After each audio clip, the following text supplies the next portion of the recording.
नमस्कार दोस्तों, welcome to our YouTube channel. I am Arvind Yadav. आज हम बात करेंगे जैव विविधता के सम्मेलन। तो जैव विविधता के कितने सम्मेलन हुए उसके बारे में हम बात करेंगे कि कब कौन से सम्मेलन हुए। जैसे हमारे जैव से रिलेटेड जैसे जल समस्या हुई, उसके अलावा वायु समस्या, जलवायु और अलग अलग प्रदूषण के और कार्बन गैसेस का उत्सर्जन ज़्यादा, उसके अलावा मीथेन, उसके बाद कार्बन गैसेस के उत्सर्जन के लिए ज़्यादा हुए, उसके अलावा जैसे सल्फर डाइऑक्साइड का ज़्यादा बढ़ना, उसके अलावा ओजोन परत के क्षरण के बारे में बात की गई। उसके बाद अलग अलग सम्मेलन जो जैव और जैव विविधता को बचाने के लिए अलग अलग सम्मेलन होते रहते हैं, उनके लिए हम कौन कौन से सम्मेलन हुए हैं अभी तक उसके बारे में आज हम पढ़ेंगे और उसके बारे में हम डिटेल से चर्चा करेंगे। ये कौन सा सम्मेलन कब हुआ और किसके बारे में। तो आइए शुरू करते हैं वीडियो को। तो पर्यावरण और जैव विविधता के सम्मेलन। तो पर्यावरण और जैव विविधता के सम्मेलन हुए तो उसके बारे में बात करते हैं। जैसे पहला स्टॉकहोम सम्मेलन 1972 में हुआ। तो पर्यावरण सुरक्षा हेतु विश्वव्यापी स्तर पर प्रथम प्रयास 5 जून को विश्व पर्यावरण दिवस के रूप में घोषित किया गया। तो 1972 में स्टॉकहोम में सम्मेलन हुआ और 5 जून को इसीलिए विश्व पर्यावरण दिवस के रूप में मनाया जाता है। तो विश्व पर्यावरण दिवस 5 जून को मनाया जाता है। वहीं विश्व अर्थ डे की बात करें तो 22 अप्रैल को मनाया जाता है। उसके अलावा 22 मार्च को विश्व जल दिवस मनाया जाता है। तो आइए शुरू करते हैं, वन बाई वन एक एक सम्मेलन की स्टडी करते हैं। तो स्टॉकहोम 1972 में हुआ और 5 जून को विश्व पर्यावरण दिवस मनाया गया। इसी के साथ पृथ्वी शिखर सम्मेलन 1992 में हुआ और 1992 में हुआ। इसका रियो डी जेनेरियो में आयोजित किया गया इसका सम्मेलन और टिकाऊ विकास के लिए एजेंडा 21 दिया गया। और इसके अलावा जैव विविधता के विभिन्न पहलुओं को शामिल किया गया। इसी सम्मेलन में जैव विविधता से संबंधित अन्य संधि समझौते का विकास हुआ, जिसे जैव विविधता पर अभिसमय और सीबीडी नाम से जाना जाता है। तो जो पृथ्वी सम्मेलन हुआ 1992 में हुआ और 21 दिन हुआ। तो 22 अप्रैल को हुआ, 22 अप्रैल को हुआ, इसलिए इसे पृथ्वी दिवस के रूप में मनाया जाता है। और रियो डी जेनेरो में हुआ, ब्राज़ील में है ये जगह, तो इसे CDU के नाम से जाना जाता है। आइए जैव विविधता के अभिसमय की बात करें, यानी CBD क्या है। तो यह अंतर्राष्ट्रीय कानूनी बाध्यता वाली संधि है और CBD का सचिवालय मॉन्ट्रियल कनाडा में है। तो मॉन्ट्रियल कहाँ है? कनाडा में स्थित है। इसके अलावा CBDT 1993 में क्रियाशील हुआ। उसके बाद CBDT के प्रति 2 वर्ष में सम्मेलन करवाती है, जिसे कोप कॉन्फ्रेंस ऑफ पार्टी कहते हैं, यानी कोप सम्मेलन हुआ। इस समय कोप सम्मेलन चौथा हुआ है, तो 26 हुआ है। और कहाँ पे हुआ है? तो ग्लासगो में हुआ है। तो हर 2-2 साल पर इसके सम्मेलन होते हैं, तो जिसे कोप सम्मेलन के नाम से जाना जाता है। और कुल कितने देश पार्टिसिपेंट हैं? तो 193 कंट्री पार्टी हैं। उसके बाद CBDT का संपोषीय विकास का मुख्य निर्मित माना जाता है। उसके बाद हम प्रमुख कोप सम्मेलन की बात करें तो पहले कोप सम्मेलन जो 1994 में हुआ, बहामास में आयोजित किया गया। उसके बाद कार्टजन प्रोटोकॉल जैव विविधता से संबंधित है और जनवरी 2000 में इसे का हस्ताक्षर हुआ और 2003 में प्रभावी रूप से काम करने लगा। उसके बाद हम बात करते हैं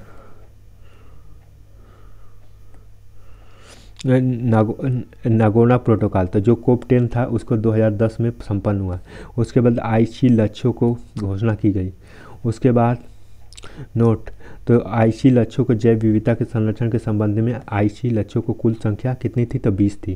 तो जैव विविधता लक्ष्यों के संबंधित आईसी लक्ष्यों में कुल संख्या कितनी थी? तो 20 थी। उसके बाद हैदराबाद सम्मेलन जो कोप 11 हुआ था वो हैदराबाद में हुआ था।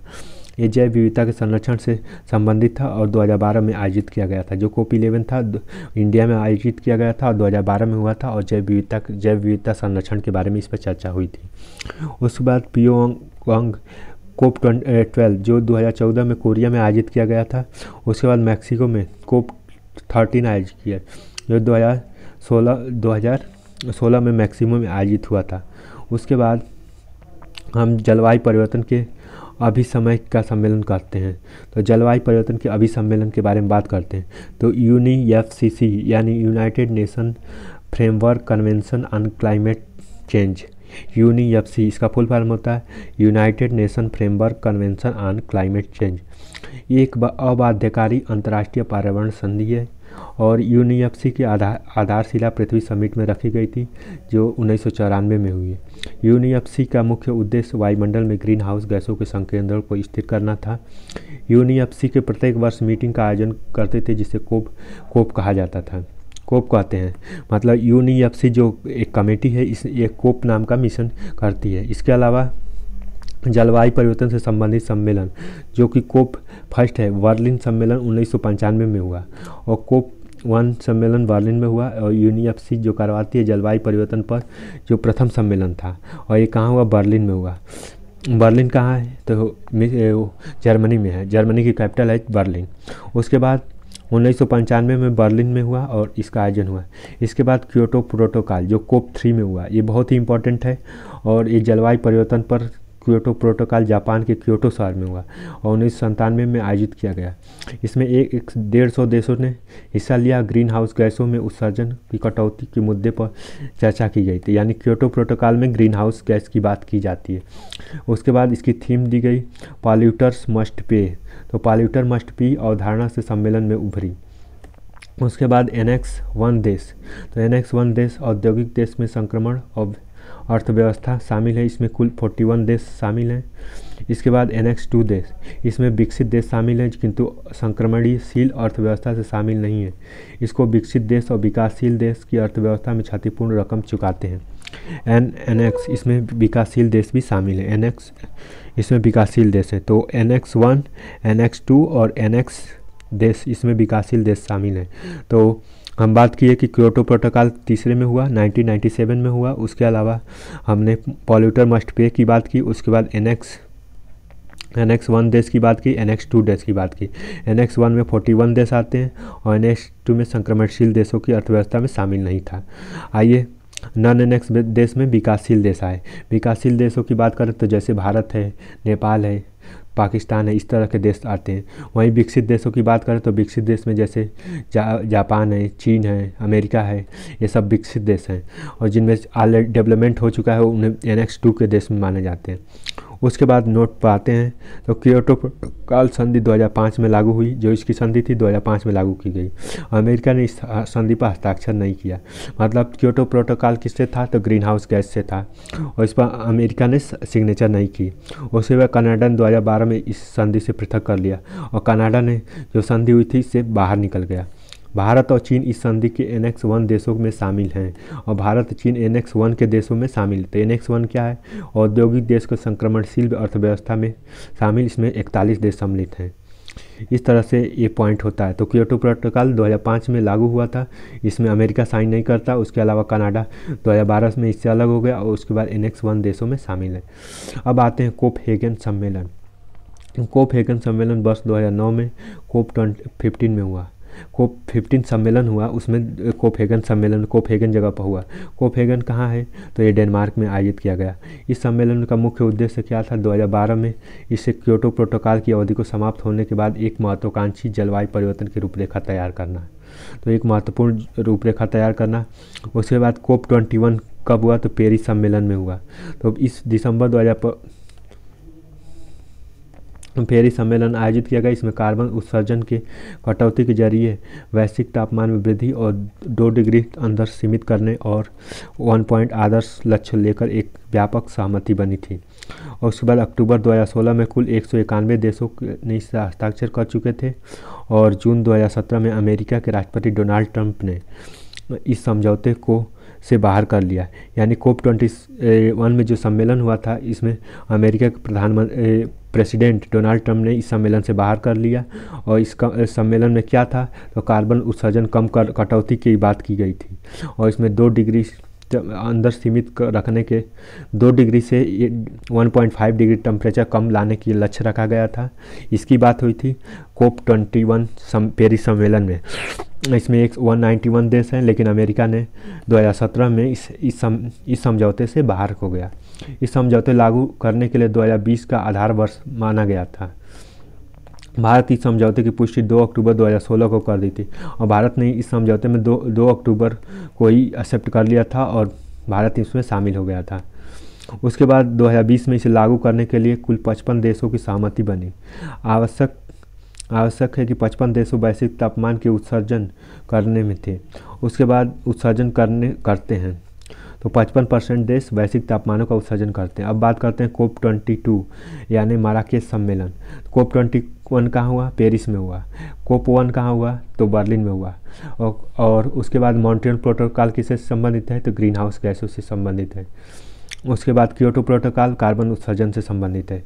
तो COP22 माराकेश सम्मेलन है, ये नवंबर 2016 में लागू हुआ और माराकेश अफ्रीका में संपन्न हुआ। इसके अलावा इस सम्मेलन के मुख्य उद्देश्य पेरिस समझौते को लागू करना। पेरिस समझौता कब हुआ? तो COP21 में हुआ। ठीक, तो RED क्या है? तो RED की बात करते हैं। तो RED होता है reducing emission from the deforestation and degradation, reducing emission from deformation and degradation, RED इसका फुल फॉर्म होता है। ऐसा कार्य जो निर्वनीकरण और वनों की अवस्थाओं को गिरावट के कारण विकासशील देशों में कार्बन वृद्धि को नियंत्रित करे, उसके लिए राष्ट्र 2008 में शुरू हुआ।